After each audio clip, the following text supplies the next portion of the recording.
nanay niya po ay nakakautang sa akin ng 385. Hindi ko po kayang bayaran. Siya ang makabayad dahil may trabaho siya. Ako wala, may edad na ako. Nagkakaroon na po sila ng parang stress na po na parang nagka-phobia po sila. Kasi parang pakiramdam niya lagi siya sisingilin. Kung pera ang habol mo, may batas bang kakampi sa'yo? 38,500 pesos. Yan ang halagang sinisingil ni Rosalinda kay Lea. Ang problema, utang ito ni Ga, ang nanay ni Lea, na namatay na noong Mayo. Matatakbuhan ba ni Lea ang utang ng ina niya? O may karapatan ba si Rosalinda na pagbayarin ang pamilya ng may atraso sa kanya? Makialam sa Case to Face to Face to Face. Tatay, hihingi ng sustento sa nanay ng anak niya. Pwede ba ito? Yan ang tanong na inilapit ni Mang Melriz sa ating Facebook page. Hindi na raw kasi sapat ang kinikita niya para suportahan ang bunsong anak na iniwan ng kanyang misis. Kaya ngayon, gusto na niyang obligahin ang kanyang asawa na tulungan siya. Anong masasabi mo?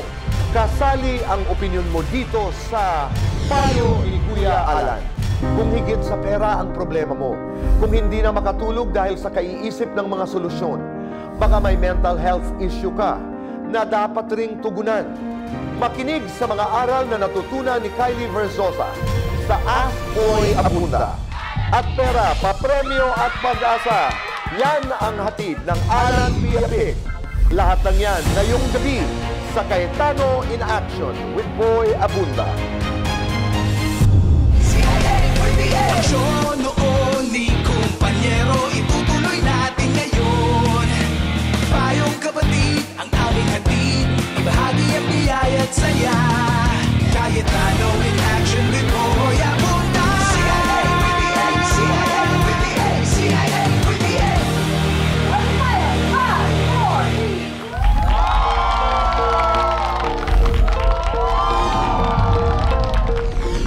3. Ito po ang tanong ng Pilipino at kayo po ay kasama namin dito sa Cayetano in Action with Boy Abunda. Ang tanong ng Pilipino, sagot ng Cayetano in Action with Boy Abunda. Ang ating mga katanungan ngayong gabing ito ay manggagaling sa iba't ibang lugar. Kasama ho natin si Attorney Matt at Attorney Mark. Kumusta po kayo? Kumusta, Tito Kasama ho Boy? natin ang Maritim. Narito po ang unang katanungan mula kay Cass Buluran, taga Plaridel, Bulacan. Sabi niya, pwede ko po bang kasuhan ang ex ko na may utang sa akin pero ayaw magbayad? Anong kaso po ang maaari kong isampa laban sa kanya? Magdedepende sa amount ng utang eh. So, naturally, pwede mo namang kasuhan. Siyempre, may utang siya, kailangan bayaran. So, kung less than 1 million, swerte ka kasi mapapadali. Ito yung di-discuss natin lagi, yung small claims. So, pag below 1 million yung utang sa inyo, mas madali kasi hindi naman siya administrative, pero mas madali yung proseso kasi sa small claims, ikaw na mismo yung mag-fill up. May form lang yun sa Hall of Justice usually. Lagay mo lang yung details, ganyan-ganyan. Tapos wala nang lawyer yun. As in, kayo na lang dalawa na kasi may utang, tsaka yun ng utang. Small claims court. Pag above, mayaman na yung ex mong yan, di ba? Pag lampas sa 1 million. Pag above, sa regular courts ka na, medyo matatagalan ka na rin. Oo. Pero that's really messy. Okay. Ang leksyon, pag perang pinag-uusapan, ay dapat napaka-maingat natin. Okay. Ang number 2 question natin ay mula kay Jonathan Mata. Mula naman po si Jonathan sa Silang Cavite. Niyaya ko yung kakilala ko na samahan ako sa racket ko. Pero sabi niya, bawal daw sa opisina nila ang mag-work sa iba. Kailan ba bawal ang magkaroon ng 2 trabaho dito sa Pilipinas? Yan ang katanungan ni Jonathan. Siguro pa i-distinguish natin kung saan siya nagtatrabaho. So kung nasa isang private company, for example siya, depende sa kontrata kung ipinagbabawal ba na mag-rumakit siya sa to earn extra income. So kung wala naman, pwede yun. Ang merong tayong batas na nagbabawal is when you're working in the government. Yun. To prevent conflicts of interest. Punta naman tayo kung nagtatrabaho kalimbawa sa isang private company. Depende sa kontrata. Yeah. Okay. Kasi part yun sa negotiation nyo na pwede ba akong sumideline habang nag-work dito. Okay. Pangatlong katanungan ay mula kay Dave Manzala sa Matalino, Quezon City naman. Si Dave umuuwi. Ito po ang ating pangatlong tanong ng Pilipino. May karapatan po ba kaming magkakapatid sa bahay na nakapangalan sa papa namin na pumanaw na? Pero gusto po yata ng mama namin na ipangalan ito sa panganay naming kuya. May laban po ba kami doon? Mga attorney. Generally may laban kasi ang hatian kasi ng property. For example, in that case, namatay yung tatay. So maghahati kayo yung asawa and then yung mga anak. So, Anong ibig sabihin noon? Yung nanay ninyo at ang mga anak. yeah, maghahati kayo doon sa naiwang property nung tatay. So pag ganyan, for example, gusto ng nanay ipangalan yung certain na bahay sa isang kapatid, sa panganay, pwede yung pag-agrihan Pero hindi pwedeng pilitin. Like, hindi pwede unilaterally mag-decide si nanay na kay ganito yung ganyan, kay ganito yung ganyan. Although, ang general and then bago sa gilid. Sa gilid.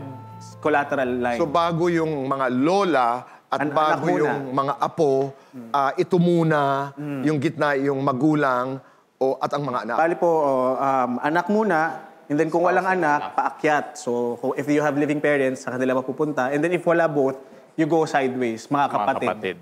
And then mga aunts and uncles. Ayun. Maraming salamat po.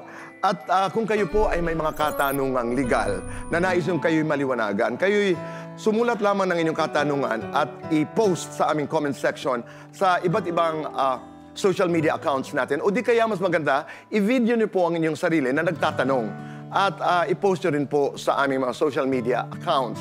Dahil ang tanong ng Pilipino, sagot ng Cayetano in Action with Boy Abunda.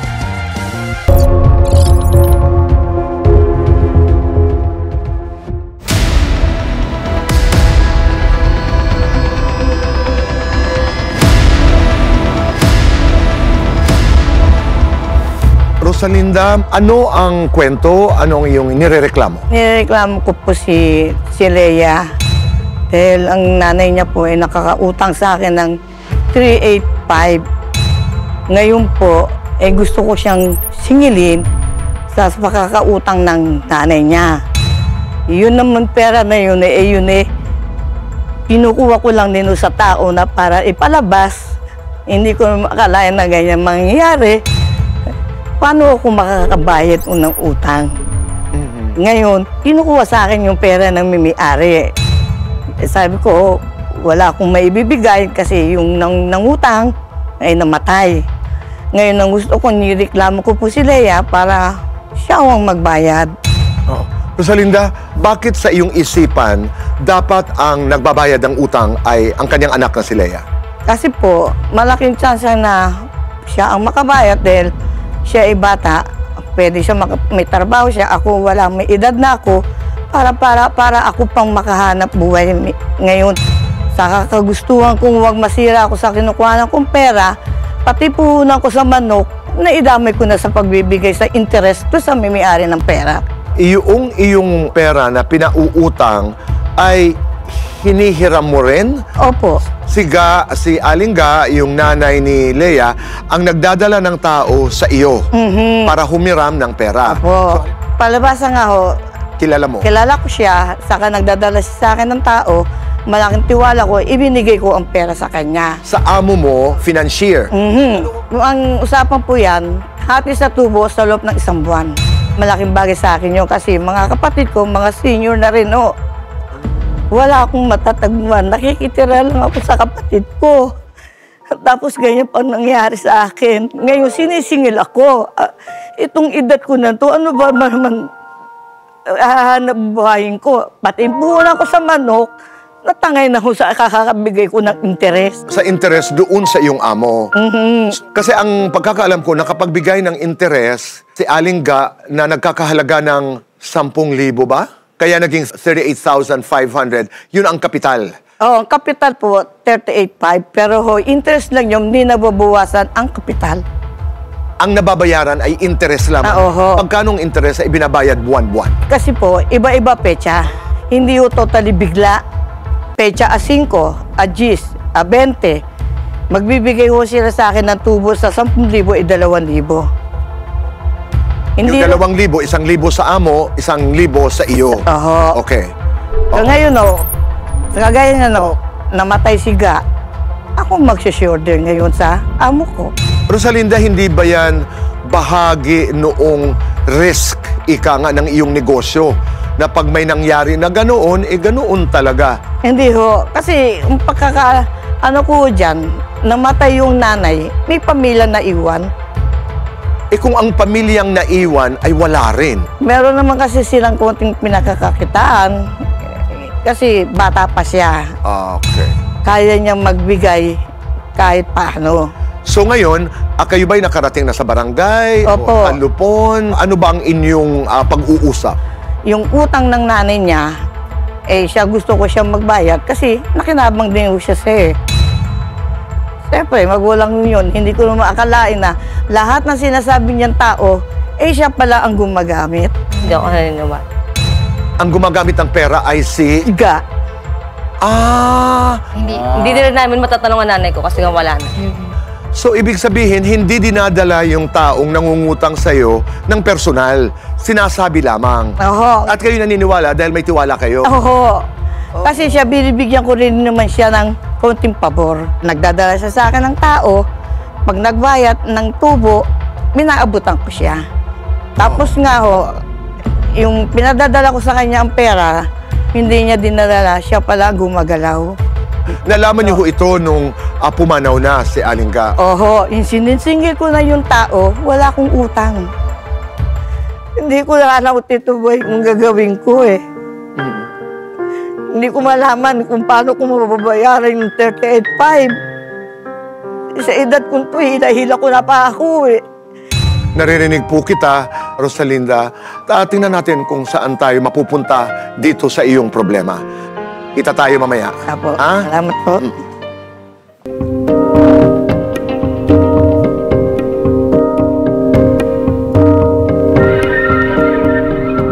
Tito Boy, nabanggit naman ni Leia, aminado naman siya na totoong may pagkakautang. Pero hindi po eksakto yung mga amounts na sinasabi. Hindi rin naman niya po mapatunayan kung totoo yun dahil wala na nga po ang kanyang nanay. At ang sabi pa, Tito Boy, is yung mga tao daw na ginagarantor bago siya magluwal ng pera si Rosalinda is haharap yung mga taong uutang. Oh, Dapat. Oo, dapat. contrary to what she said Opo. na hindi niya nakikita. At nung kanyang sinisingil na ay sinabing, wala naman akong... Oo, Yes. imposible daw yun, Tito Boy. Okay. At ang pinaka masakit na part para kay Leia is bakit kami sisingilin? Hindi naman kami yung nangutang sa'yo. Porke ba nanay namin at ako yung panganay sa magkakapatid, ako na yung mag-shoulder ng utang na hindi ko naman inutang. Okay. Nung nasa ospital pa daw yung nanay niya, Tito Boy, nakaabang na siya para maningil. Sa makatubid na medyo nababastusan Oo. si Leia. Yung, syempre, Aling emotional Rosalinda. sila. At baging nang nawala yung nanay niya, ganun Sa pa burol. rin. Na parang kanya konsiderasyon man lang. Pakinggan naman natin ngayon si Leia. Leia. Okay, maraming salamat sa inyong Okay. dalawa. Sige po. Usap tayo ulit mamaya.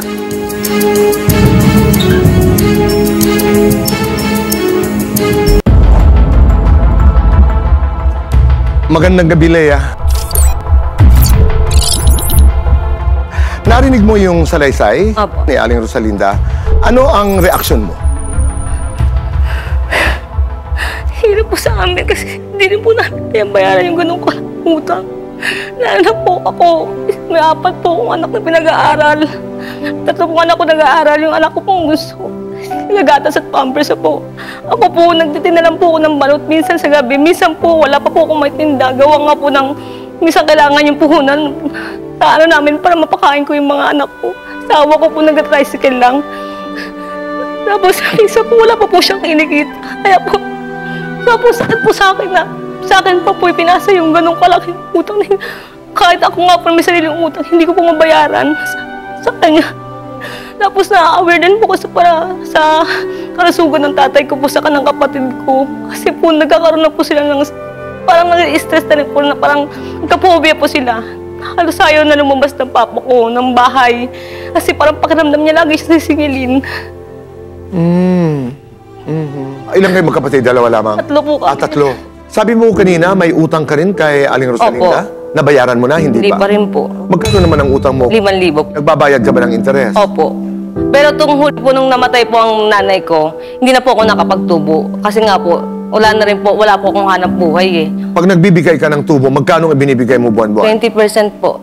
1,000? Opo. Pero hindi mo pa nababawasan ang kapital, Hindi ika po. nga, ang Hindi po. puhunan. Ika Opo. nga. So nagharap daw kayo sa barangay. Opo. Wala kayong narating na pagkakaunawaan? Lagi ko pong sinasabi sa kanya na hindi ko po kayang bayaran yung ganong kalaking utang. Saka po, bakit po sa akin po ipapasa ang utang ng nanay ko? Patay na po ang nanay ko. Yun po ang tanong po, kung bakit po sa akin may karapatan po bang ako pang magbayad ng utang ng nanay ko? Katulad ng po, wala na po ang nanay ko. Narinig mo ang kanyang sabi, ikay bata pa, pwede ka pang makapaghanap buhay. Ano ang iyong reaksyon? Opo, may bata pa po. Kaso nga lang po, sa dami po ng anak ko, 4 po ang anak ko. 3 po nag-aaral. May 2 po akong high school, isang elementary. Yung ginagastos po namin sa araw-araw is galing lang po sa kita ng asawa ko. Sa Pagta-tricycle po, minsan po 200, 300. Minsan nga po, 100 pa kung mamalasin eh. Kasi hindi naman po ganun kalakas, kasi hindi naman po kalakas ang pasada doon sa amin eh. Kaya minsan po, nagtitinda ako ng balot. Pag may maganda po na nakakabenta po ako, natutuloy-tuloy po. Pero pag yun matumal na po, natitigil na po siya. Mas matagal po yung matigil kaysa magkaroon ako. Kailan ng matumal? Pag umuulan? Opo yan, kasi po wala po kami sariling pwesto. Sa labas na lang po kami, sir, nag-aaral pa po ang kapatid ko ngayon, college po. At may sakit po siya, rheumatic heart disease po, ang sakit ng kapatid. Okay. Ang masakit po nung ang mama ko is naka-confine. Akala ko po kukamustahin niya lang po eh. Pero hindi yan po, dumating na po yung punto na pagbanggit niya ng utang ng nanay ko. Paniningil. Nung parang nagalit ako, hindi mo ba naisip na ang nanay ko naka-confine? Kami, babalik-balik kami sa hospital. Ang tatay ko hindi makapagtrabaho kasi nga po iyak ng iyak ang tatay ko. Na-stress nga po ang tatay ko kasi nga nagkasakit ang nanay ko. Parang, hindi mo ba naiisip, paano kami makakabayad sa'yo? Wala kaming kakayahan magbayad sa'yo sa ngayon. Sabi ko sa kanya, yun po ang inanausap niya. Hindi, nagpapaalala lang po ako. Yun po lagi niya, yun lang po sinabi niya sa akin. Tapos, nakaburol po ang mama ko, pinabarangay niya po ako. Dahil nga po, gusto niya ipasa sa akin ng utang na nanay ko. Na ilibing ang nanay ko, pinuntahan niya sa bahay ang tatay ko, pati ang kapatid ko. Gusto rin na, parang pinakiusap din sa tatay ko na bayaran din siya. Di man lang nirespeto na nawalan din kami, sir. Katulad po sabi ko sa kanya, kung nabubuhay ang nanay ko, hindi naman tumitigil ang nanay ko. Kumuha ng para mabayaran siya, sir eh. Lahat ng paraan, kahit kada utang-utang siya sa iba, para lang makabayad din ng another utang. Kaya siguro po nabaw ng nanay ko sa utang. Lea, dasal tayo na sana'y makahanap tayo ng solusyon. Salamat po, Tito Boy. Kita tayo mamaya na. Opo. Okay.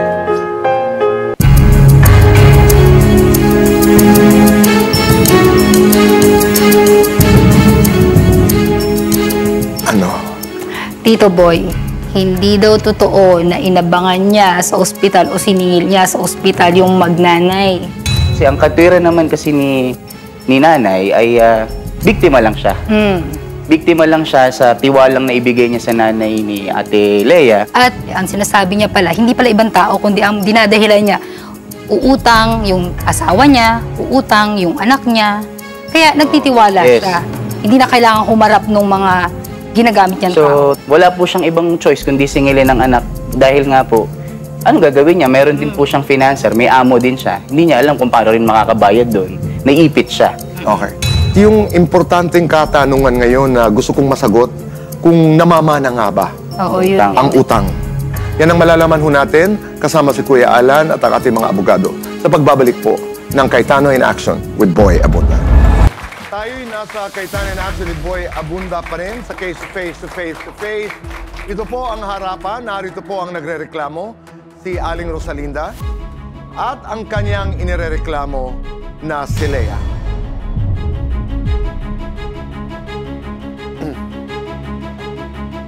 Ate Rosalinda, Lea, welcome sa show. Marami din tayong kababayan na ang problema ay utang. Di ba yung iba nagpapautang, iba yung may utang. Opo. So may gusto lang i-clarify muna si Attorney Matt at si Attorney Mark. Aling Rosalina, nabanggit nyo kasi kanina, di ba, si mother ni Leia, Siga, minsan gumagamit ng ibang pangalan para umutang. At aware ka ba ron, Leia? Hindi po. May ganon? Hindi ko po alam. Hindi Pero ko alam mo nabanggit ng nanay ko. nangungutang si mama? Alam ko po, mama ko nangungutang. Pero, Kay Aling Rosalina? opo. Pero verbal lang po. Wala po silang Verbal. pirmahan. Pero may idea ka ba mga magkano yung... Wala po eh. Hindi po nabanggit ang nanay ko eh. Di ba may notebook kayo? Kaya nyo bang ituro alin doon yung inutang niga mismo, tapos ihiwalay natin yung inutang niga na para sa ibang tao? Yung amount lang, kaya nyo bang ipaghiwalay? Yung siga lang mismo yung umutang? Kaya nyo ihiwalay base ron sa notebook nyo? Para makita natin magkano ba talaga ang utang ni Ga. So dun ba sa talaan mo, sa notebook mo, alam mo dun kung sino yung kay Ga talaga at alin yung ginamit niya lang yung pang... Kasi po yun, sir, umuutang sa akin si Ga personal sa kanya. Kaya may listahan sa akin, Ga. Lalapit sa akin niya na ang anak niya, si Nini, umuutang 3,000. May pangalan din asawa niya, si Totoy. So yung Kasi yung pamilya, kaya lumaki na. Pero never mo nakausap si Nene o si Totoy. Siya lang ang nakausap. Siya lang ho. Kasi tiwala man ako, anak at saka asawa. So, linawin lang po natin, yung 38,500, sigurado po kayo na kay Ga lang yun napunta. Oo. Sino po nagsiset ng interest ng pautang ninyo? Yung financier niyo po ba o kayo mismo? Kasi on the man na talagang utangan, 5-6 talaga. 5-6 talaga. Siga, pag may pinapasok, binibigyan ko siya ng 5%. Kasi malaking makinabang ko, nagbibigay siya sa akin ng customer. Pero sigurado ho kayo, yun, 38.5 kay Ga lang yun. Wala pa yung halo na umutang siya sa pangalan ng iba. Wala nga, halos lahat lahat pinuntang ko na yung mga ginamit niya pangalan Wala na utang eh. So, i-breakdown ko. Pero gusto ko lang i-acknowledge muna, Kuya Boy, ang ating pong mga bisita ngayon ay mga accountant. Magandang project sa financial literacy, yung pinakasimpleng accounting para sa nagpapautang, nangungutang. Ate Rosalinda, first thing we have to do is know how much talaga yung utang. And ang problema kapag kino-contest, may problema tayo ngayon. She has her own way of writing everything na tingin ko, kumbaga parang doktor or abogado, maintindihan mo sarili mong sulat. Ang problema kasi, Ate Rosalinda, hindi mo pinapapirma, no? Yung pinautang mo. Pag may malaki yan na nga mga 20,000, may pirmahan na po. Yeah. Kung mga 5,000, 3,000, iwala na lang po sa tao. Pero one reason, ate, na napakalaki yung interest, because pina-factor in mo rin yung hindi magbabayad. Yung sa bangko, kasi hindi ka magbayad, kunin ko yung lupa. Diba? Sa sanlaan, hindi ka magbayad, akin na yung alahas o computer o kung ano mo. Sa 5-6 kasi wala, kaya malaki yung interest. But ang pinupunto kasi dyan, ate, pag naglaban kasi tayo, so kung wala tayong kasulatan, doon nagkakaproblema, ano yung ebidensya ngayon? Okay. Which goes to my next point. Mas lumalim ngayon yung problema kasi hindi siga ang kausap natin. So, ang problema, yung pagpapatunay na yun talaga utang niya. So, una yung accounting, ano yung acknowledge at hindi na utang, anong ebidensya. Pangalawang problema, wala na dito yung mismong kausap para i-acknowledge o hindi. Pangatlong problema, so ito yung legal issue of the day. Tanong natin sa students, ang utang ba namamana? O utang ba pwedeng manahin? So ito sagot, pwede only up to the extent ng ari-arian nung namatay. So kung ang lola mo, so let's say wala ka ng parents, ang lola mo may pera, may 100,000 sa bangko, may utang siyang 80, minana mo yung utang kasi nasa iyo yung 100. So babayaran mo yung 80. Pero balik na rin mo, 80 yung nasa bangko, wala na siyang iba't ibang ari-arian, 100 ang utang, hanggang 80 lang ang pwedeng habulin, hindi na mahahabol yung 20 kasi hindi naman ikaw ang may utang. So in the real sense, hindi namamana ang utang. Kaya ko lang nilagay sa ganon na hanggang sa extent because theoretically, ang hinahabol mo yung estate yung estate ng namatay. Leia, ang obligasyon mo under the law, kung ano yung utang pag nakasunduan, hanggang dun sa naiwan ng nanay mo. So kung walang naiwan nanay mo, wala kang obligasyon. Opo. Kung meron kang obligasyon. Opo. Okay.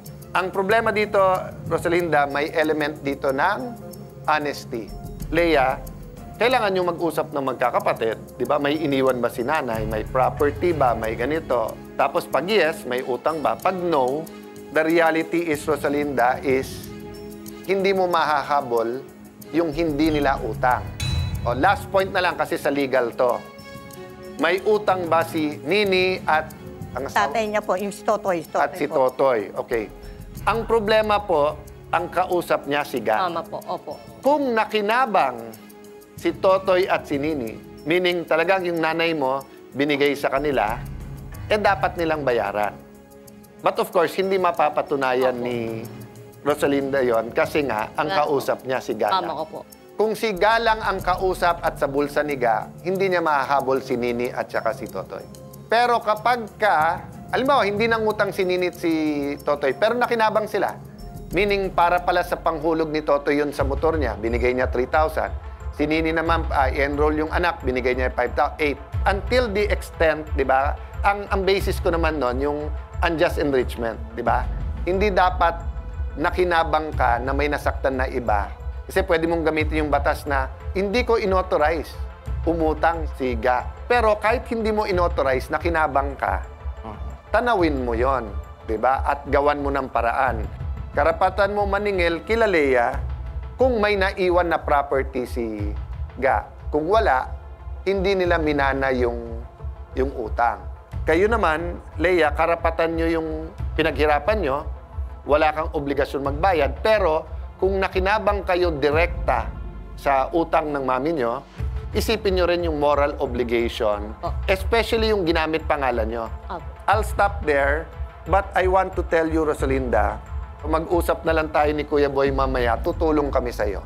Kasi hindi ka makaka-recover kay Leia at pamilya dahil hindi naman sila may utang, pero tutulong kami. But I wanted to go to the list na pinag-uusapan. Ito kasi, Aling Rosalinda, yung mga Ga, klaro, ito yung mga nautang niya. May nakasulat po na Ga, tapos 3,500. Ito po yung kanyang nakuha April 12. Pero itong Nene at Totoy, ito yung asawa, tatay ninyo, at saka si Nene, yung Anak niya ho. anak. Oo. Ito, hindi nyo ilinalagay sa pangalan ni Ga. Hindi, may sanyalis po, Ga. Ako, ang personal kong tanong, yung sinasabi niyo pong 38,500, ito hubay Ga, Nene, Totoy, pinaghalo-halo po ba yan? Kaya umabot po ng 38,500. Yun. Tsaka point of discussion din siya, Kuya Alan, di ba? For example, Aling Rosalinda, syempre nilagay mo na yung pangalan. Di ba? Pwede mo siyang buuin eh. Kumbaga, di ba tulad ng problema natin ngayon, hindi natin alam yung identity kung sino itong mga to. What if baliktad? Meron may utang sa parents mong yumaon na. Pwede mo bang singilin? Pwede.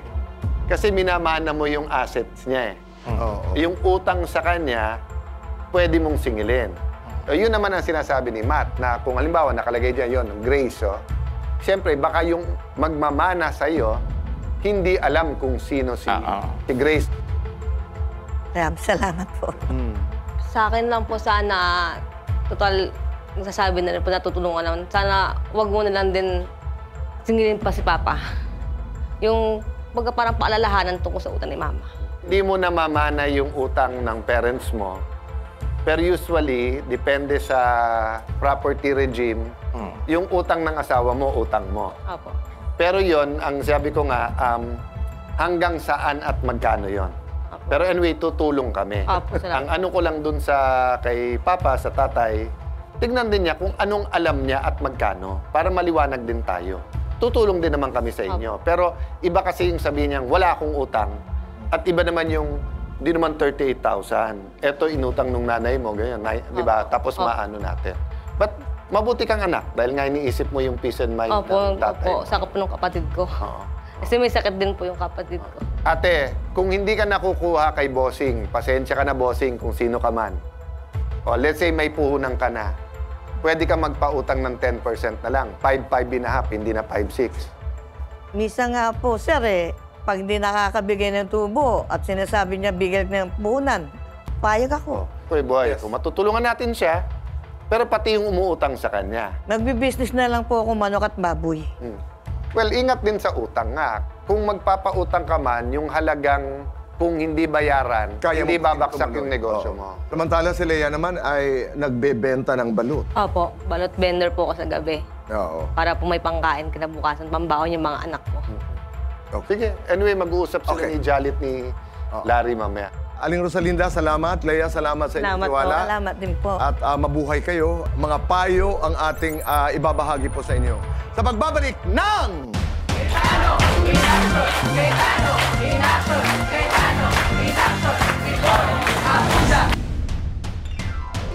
Matapos ang kanilang paghaharap sa Cayetano in Action with Boy Abunda, parehong nakatanggap ng tulong puhunan sina Rosalinda at Lea para makapagsimula muli. Si Rosalinda muling bumangon sa kanyang negosyo at agad nakapag-order ng mga karning paninda sa tulong ng programa. Malaking bagay ho sa akin yun. Bibitawan ko na yung 5-6 na yan. Ayoko na. Nabigyan nyo nga ako ng puhunan, ganyan. Natutuwa ako magdediretso na yung pag-order ko ng manok. Si Lea naman ay sinimulan na ang pagtitinda ng balot, penoy at chicharon gamit ang tulong puhunang hatid ng CIA with BA. After po ng pagpunta namin sa Cayetano in Action, hindi naman din po na kami siningil at napagkasundoon po namin na yung utang ng mama ko is wala na po. Tapos na po. Dahil nga po, hindi naman daw po namamana ang utang ng nanay. Masayang namili rin ang mga kabarangay ni Lea ng kanyang tindang balut at penoy sa tulong ng kanilang punong barangay na si Cap Zaldi Consigo. Nagpasalamat po kay Kuya Alan at kay Tito Boy po dahil po natulungan niya po ako at makapagtinda ng balot ulit. Ang mga parongkayano naman ni Nanay Rosalinda ay agad na nag-order ng kanyang mga karning baboy at manok. Napakasalamat din po ako kay Kuya Alan at napakabuti niya at na-entertain niya ako maigi. Yun po. Maraming salamat po sa inyong lahat. Sana marami po kayong matulungan na katulad ko. Guys, meron akong tanong. Meron kasing isang mag-asawa, tapos naghiwalay sila. Ngayon, yung anak nila, napunta dun sa lalaki. Ang tanong ko is may karapatan ba yung lalaki na humingi ng sustento dun sa nanay ng anak nila? Nasa lalaki, inako niya yung responsibilidad, so nasa puder niya. Yeah. Tapos, hindi siya hahanap ng trabaho para buhayin yung mga anak niya? Nay? Teka ha, Wait. mahirap yan. Nagpapakatatay na siya. At nagpapakananay na rin at the same time, kailangan niya ng tulong. No! Ako nga never akong humingi ng sustento sa tatay ng mga anak ko eh. Kinaya ko naman, siya pa lalaki, kalalaki niyang tao, di ba? Talaga pag lalaki lang ang magpo-provide. Dapat equal rights. Ay, Sa akin tama na. Tama na, guys. Para mas maganda ang marinig natin na payo, mabuti pa, tanungin na lang natin kung ano ang payo ni Kuya Alan. Tito Boy? Narito po ngayong gabi sa Cayetano in Action with Boy Abunda ang hihingi po ng payong kapatid. Narito po si Tatay Melry. Chris, magandang gabi sa iyo. Magandang gabi Welcome. There are general principles, pero ang storya ng bawat isa ay iba. Tama. So, nung pinapakinggan ko kayo, medyo tinitignan ko si Kuya Riz. Yung pala, siya din ang sumuporta dun sa iba nilang anak. Dalawa pa lang po ang anak namin, nagkahiwalay din po kami. Legal po kami mag-asawa, kasal po kami. Nagkasundo po kami na tag-isa kami nung una po. Akin ang babae, kanya yung lalaki. Yung nasa akin yung babae, na anak ko, 8 months pa lang po yun. Hindi po ako lumapit sa kung kanino man. Balibasa po, may kakayahan po ako magtrabaho at maayos naman po ang hanap buhay ko. Ngayon po, after 19 years, nakipagbalikan po sa akin ang asawa ko. May bitbit pong 3 anak sa iba. Tinanggap mo yung 3 niyang anak? Opo, pinangatawanan ko na rin po na maging ama rin dun sa 3 anak niyang kasama niya. Naghanap buhay ako, may sarili akong tricycle na pinundar na magulang ko. Yun ang pinanghanap buhay ko na pinantustos. At that time po, nagtatrabaho din po si Mrs. or nagnenegosyo or sa bahay po siya? Ambulant vendor po kami dati sa Pinondo eh. So nagtutulungan po kayo? Opo. Ako naman po, sinusuportahan ko sa pamamagitan ng paghahanap buhay ka, pagta-tricycle. Okay. Na pag-aral ko yung 3 anak niya, hanggang sa nasundan po at lumabas yung bunso namin na 10 years old na po. At siya na yung pinag-uusapan natin? Opo, siya na po. Yung, ako po yung lumapit sa inyo. Ayaw po kasi sumipot o makipag-ugnayan sa akin. Kasi kailangan nyo na ng tulong ngayon? Opo eh. Naibenta yung tricycle at naging puhunan doon sa pagbebendor namin. Nung magkaanak po kami itong bunso namin, ako po yung driver naman nasa Baguio. At pag uwi ko po, yun nga, hindi ko na malaman kung nasaan. Baka ako, habang nasa Baguio ko, meron na silang usapan nung dati niyang kinakasama. Bigla na lang nawala? Oo. Pinuntahan ko na po siya sa magulang niya at kinuha ko po yung bunso ko. 1 year and 8 months po ang bunso ko noon. Nung kinuha ko po sa kanya, ni ho, ni ha, ni pinigilan o ano, wala po eh. Mula po noon, ako na po ang nagtaguyod at naghanap buhay naman po ako. So, kailan po nyo naisip na kailangan na rin nyo ng suporta galing sa kanya? Ito lang po, dahil sa hirap po talaga ng buhay at kakahagilap ko ng trabaho at medyo minamalas-malas at wala akong mapag-anuhan ng trabaho dahil sa edad ko. 54 po ako eh. May age limit po. Kaya naisipan kong lumapit sa kanya. Matulungan ako sa pag-aaral ng anak ko. Dahil habang pataas ang baitang ng pag-aaral ng anak ko, palaki naman ng palaki ng gastusin ko na ngayon na hindi ko masusuportahan dahil wala nga po akong pinagkakabuhayan. Nakaka-extra rin po sa maneho. Pero hanggang doon lang po, kapos pa rin po talaga. So, ang main question nyo ay pwede bang obligahin yung asawa mo na suportahan yung bunso anak nyo? po namin. Okay. Opo. Very clear ang batas dyan na kapag ka anak mo, may obligasyon ka. Pareho kayong dalawa may obligasyon sumuporta. Yes, pwede kang humingi para sa anak mo. In the same manner na kung hirap siya at ikaw ay medyo maganda kita, and it doesn't even have to be your wife. Kung yung isa mong anak, kahit sabihin mong lampas na siyang 18, pero let's say educational, pangkalusugan, pwede siyang yung proseso ng paghahabol ng support, hindi rin ganun ka dali. And kaya ko lang tinanong kanina, ano role nung misis niya nung pinapalaki yung 5 anak? Gusto ko liwanagin pag ikaw ay housewife or kung yung babae nagtatrabaho at ikaw yung husband ka pero doon ka rin sa bahay, yun ay equal contribution Iniisip kasi ng iba, hindi kung sino kumikita, siya ang provider. Hindi po, sa mata po ng batas, yung lalaki 9 to 5 pag nagtatrabaho sa labas. Hindi ibig sabihin dahil yung babae na sa bahay, hindi siya nagko-contribute. Kasi minsan nga yung babae 24/7 di ba? But in this case, medyo iba. Kasi dati nakakapag-provide siya. Si Mrs. ngayon po, may source of income. Pagkakaalam ko po, meron. Okay. Kasi yun din ang isa pang point na gusto ko i-emphasize ngayon. Opo. Yes, may obligasyon na sumuporta. Opo. Pero depende yan sa kakayahan din niya. Opo. Diba? Opo. So, meaning ko, halimbawa, yung kanyang kinikita, enough din lang dun sa mga anak na sa kanya or sa sarili din niya, halimbawa. Yung amount of support, ayan ay pag-uusapan pa. So, hindi naman sayang ang pagpunta mo dito, kuya, kasi we will make the advice more specific by number 1, yung isa naming lawyer, tutulong na maitulay kay Mrs. na magkausap kayo. So, pilitin natin makontak, makausap, alam niya din obligasyon niya, alam din karapatan, but in the meantime, tulong kami dun sa, sa welfare nung bata.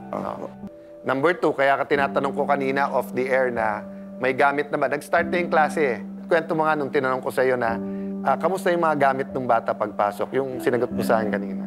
Ang totoo lang po nung una pa lang first day of class, wala po talaga. Ang ginawa ko lumapit ako sa mga kapatid ko para kahit notebook. Yun po, notebook po lang po ang dala-dala niya. Yun lang po, nabili pa lang ngayon. Tutulong ang CIA with BA in the short term, di ba, na matulay mo na yon and then hopefully, kung hindi trabaho, negosyo, na pwede mong gawin, nasubukan mo naman palang maging vendor, nasubukan mo naman palang maging driver. Maraming salamat, Tatay Riz. Yan po ang payong kapatid. Salamat po. Patuloy pa rin po ang ating pag-uusap dahil ika nga natin, Kuya Alan, ay hindi lahat po nabubuo ang solusyon within the show. Kaya maraming salamat po, pero dyan lamang po kayo dahil magbabalik po ang...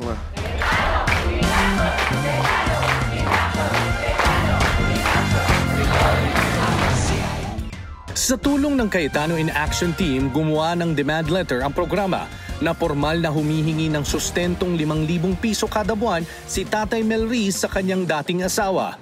Habang hinihintay ang kasagutan ng kabilang panig, sinagot ng programa ang bonding moment ng mag-ama. Kumain sila sa labas at namili rin ng sapatos para magamit sa school ni Bunso. Samantala, pinag-iisipan din ni Melriz ang negosyong mapipili niya para patuloy pa ring masustentuhan ang kanyang anak. Nagpapasalamat po ako sa Cayetano in Action with Boy Abunda na tumulong po sa amin ng aking anak upang matugunan yung pangangailangan po ng aking anak. Maraming pong salamat sa inyo. Cayetano in Action with Boy Abunda would like to thank Siomai King, ang hari ng siomai. JC Organic Barley, live healthy, choose good life. And Seimada from La Luna Cafe. Come home to a delicious tradition. We're located at 103 ML Quezon Avenue, Hagonoy, Taguig. 7. Visit at B6, Bonifacio High Street, BGC, Taguig. Mula sa pagrampa sa entablado, ngayon siya'y mukha ng isang mahalagang advokasya. Matapos tanghalin bilang Miss International noong 2016, na-diagnose siya ng depression. Gamit ang kanyang impluensya, itinatag niya ang isang non-profit online support group para sa mga taong nangangailangan ng mental health support. Ito ang Mental Health Matters. Ating alamin ang kwento ng kanyang mga pinagdaanan at kung paano niya ito napagtagumpayan. Kylie Versosa asks Boy Abunda.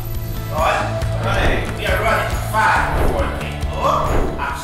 Kami nagbabalik po dito sa Cayetano in Action with Boy Abunda. Please welcome a very special guest, the beautiful Kylie Versosa. Hi, Tito Boy. Kumusta? I'm good, Tito Boy. What's keeping you busy? Many things. Madami, no? Madami. I started a business. You know, people would say, you know, we are where we are today because this was meant to be.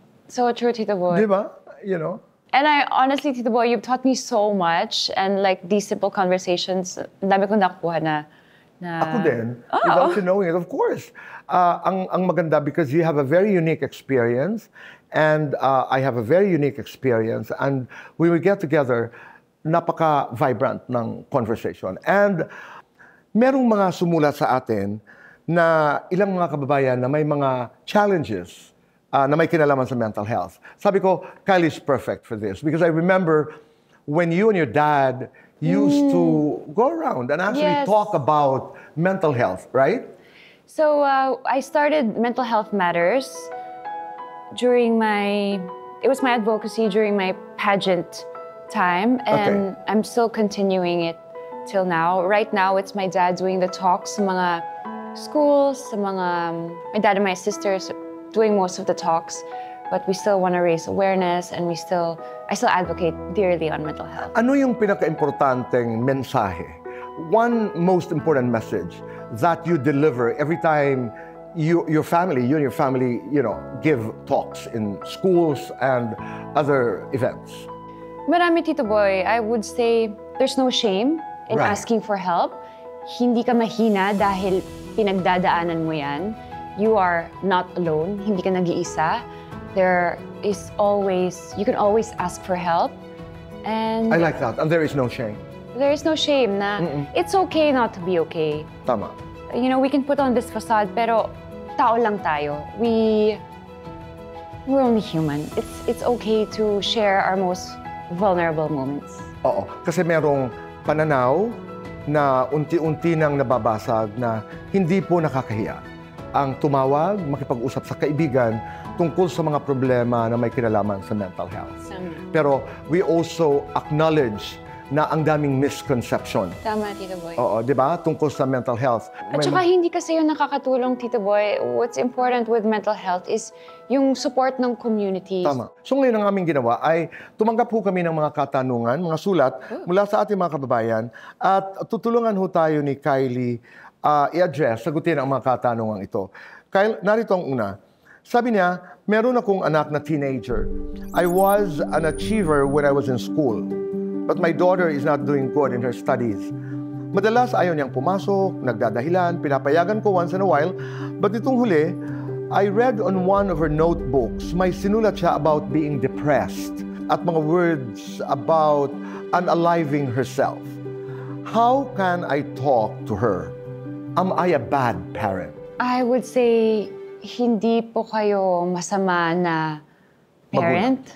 Because the fact na you're concerned and nagtatanong kayo about your child shows that you already care. And, you know, Tito Boy, teenagers in this day, marami silang pinagdadaanan. Lahat ng generasyon, iba-iba yung belief system nila. And I'm sure now with school, with their friends, and with social media, malaki yung pressure nila to do good, you know, strive better. So, maybe my advice is to, instead of approaching and asking, let's say, how is your performance doing? Say things like, anak, may tutulong ba ako sa inyo? I care about you. Yung physiology is very important, no? So instead of saying, anong nangyayari sa'yo? Bakit ang baba-baba ng mga grades mo? Oo. The right way to say it is, may I... Anak, I care about you. I care love about you. I love you. Okay ka lang ba? May pinagdadaanan ka ba? May itutulong ba ako sa'yo? I like the way it sounds na hindi ko man naiintindihan ang pinagdadaanan mo ngayon. But know in your heart, nandito lang ako. Yes, ito. And especially yung signs na yan na she or he's already writing down is one of the biggest indicators na your child is depressed. So hindi siya sign na siya ng humihingi na siya ng tulong. I'm glad to know that. So, narito naman ang isa pang katanungan, Kylie. I'm a 45 male freelance worker in the creative industry. 2 months ago, nawala ang isa kong racket. Busy pa naman po ako sa mga sumunod na buwan. Pero nitong huli, nang medyo wala nang ginagawa, bigla na lamang hindi ako makatulog. May mga moments din na biglang kabog ng dibdib ko. Tinignan ko sa ChatGPT kung ano itong kaso at sabi, may anxiety attack daw ako. Hindi ko alam kung bakit dahil marami pa rin naman akong trabaho. Am I in denial? Nagre-react ba ang katawan ko sa mga idinideny ng isip ko? I super understand his point, Tito Boy. Being a freelancer and being in a creative industry, nawawalan ka kasi ng security. I would probably advise na it's okay to take breaks once and I guess ask yourself kung ano ba talaga yung kailangan ng katawan mo. And usually the body speaks what the mind sometimes cannot. So nag-register na physically yung mga naisip mo sa the things you think about in your mind. So, connected kasi yung mind and yung body. So, ito minsan, kahit hindi ka pagod, pero ang dami mong naisip, yung katawan mo yung napapagod. So, yun na yung signs of anxiety and stress, or maybe it's time to just take a break. A break.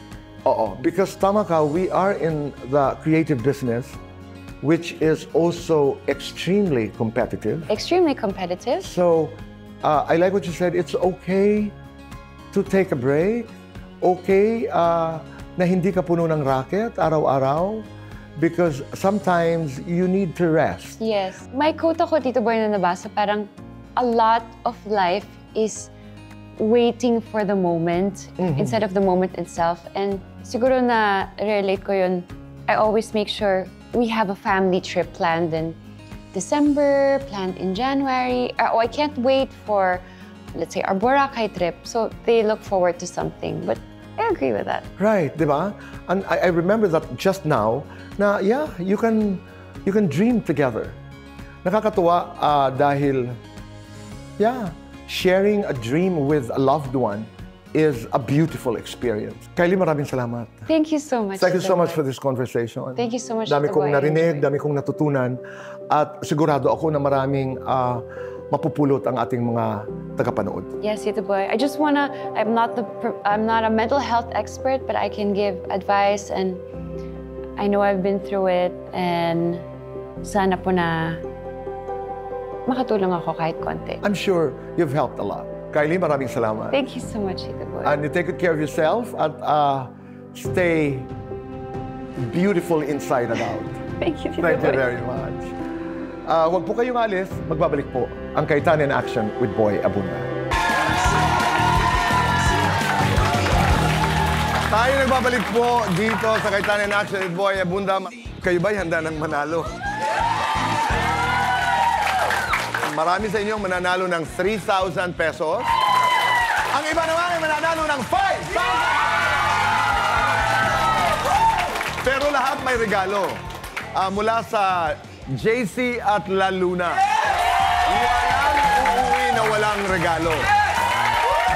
Simple lamang, maglalaro tayo ng Alan Pia Pick. Pag natalo niyo si Kuya Alan, meron kayong 5,000 pesos. Pag kayo naman ay hindi pinalad, kayo mag-uwi ng 3,000. 5 mula sa ating mga estudyante at 5 mula sa ating mga accountants. And all you have to do ay tingnan ang ilalim ng inyong mga upuan at meron doon mga CIA cards. Lahat ng merong cards, lapit tayo dito. Okay, pag natalo, sige Kuya Alan, may 5,000 ka. Pag hindi ka pinalad, may 3,000 pesos ka. Sige, ready? Tulungan nyo kami. 3, 2, 1, go! Alan Pia Pick! Alan Pia Pick! 3,000 pesos! Okay, dito naman tayo. Ready, go! Alan Pia Pick! 5,000 pesos! Ready, go! Alan Pia Pick! 5,000 pesos!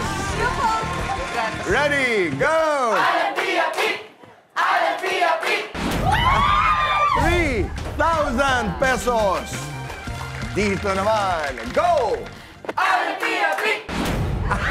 5,000 pesos! Go! Alan Pia Pick! 3,000 pesos! Go! Alan Pia Pick! 3,000 pesos! Go! Alan Pia Pick! 5,000 pesos! Ready, go! Alan Pia Pick! 3,000 pesos! Ready, go! Alan Pia Pick! 5,000 pesos! Go! Alan Pia Pick! 3,000 pesos! Ready, go! Alan Pia Pick! 5,000 pesos! Go! Alan Pia Pick! 5,000 pesos! Ready, go! Alan Pia Pick! 5,000 pesos! Ang gagaling! Mga regalo muna natin para sa lahat.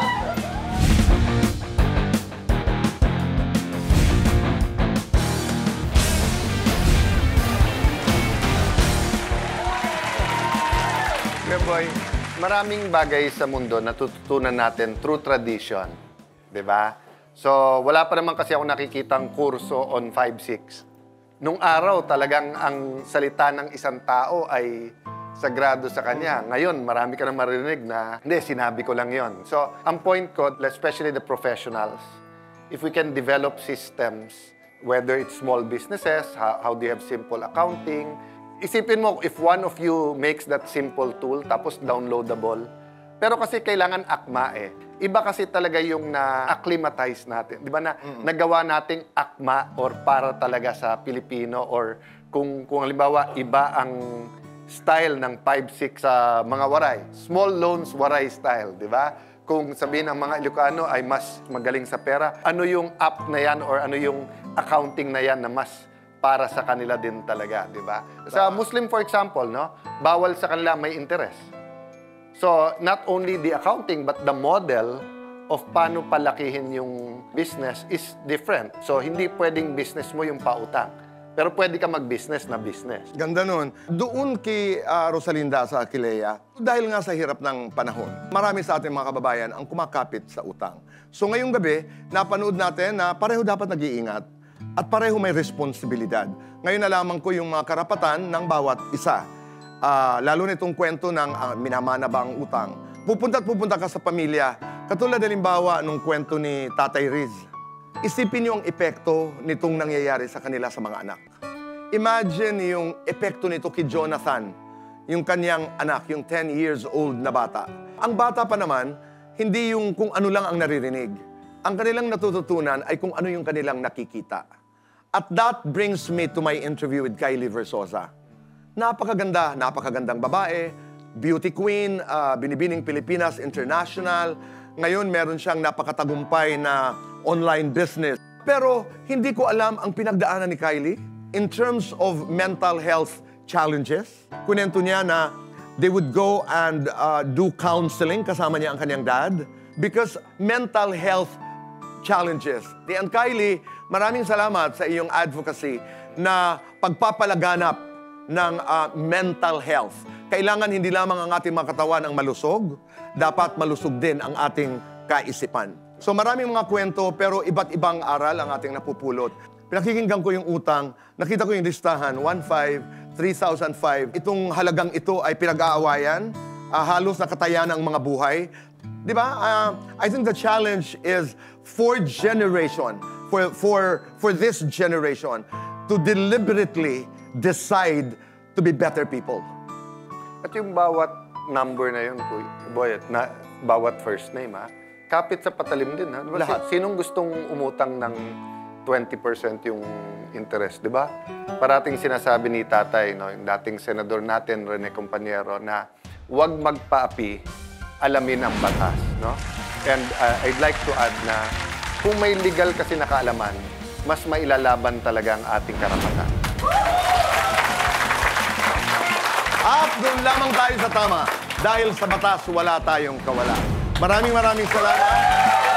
Kita tayo muli next week dito lamang sa